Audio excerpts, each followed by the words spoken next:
Good morning mga igsoon. Update tayo sa ating garden sa harapan. Mag-start tayo dito.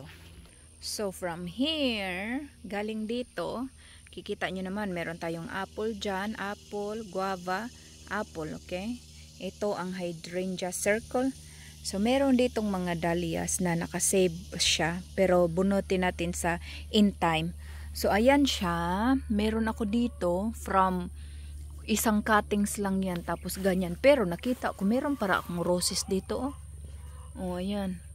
Ito, damo na naman. I just clean up this one. Ang hirap pag ganyan. So, ayan yun, dito. Coreopsis, oh. Meron akong coreopsis. Ayan. So, ayan. Merong dahlias dyan. So, hindi muna natin ididig. Try ko na i-save yung kuan, mga ugat or stem para alam ko kung saan ko ididig. O, ayan. Vinca dito. Yan, naho siya. May roses dyan. Sangig. Ayan, zinnias, pentax. Oh, hydrangeas. Ito, alam ko na kung ano to. Hydrangeas to, smooth hydrangeas. It bloom only for new stem. So, kailangan ko i-trim ito pag kuan. Ayan, kailangan. O, tingnan mo, oh, humahabol siya. Mga new stem ang kuan ito. Nagbo-bloom. So, alam ko yan. New stem. May toothache.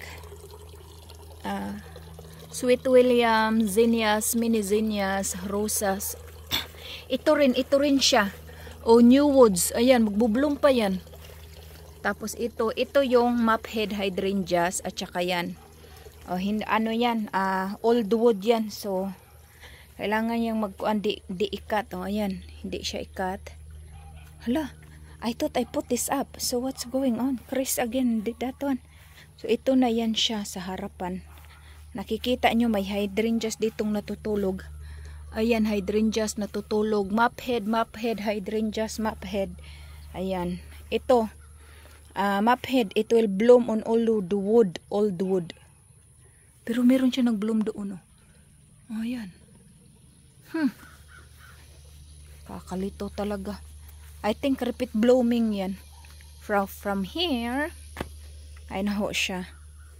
So, ayan, yung roses natin. So, dito yan sa harapan lang. Tapos yan, clean up na. So, para next year, baguhin namin yan. So, ayan, yung roses, i-transfer. So, ayan, enjoy muna kayo. Parang dito lang muna. Transfer. Basta ito lang muna ang harapan.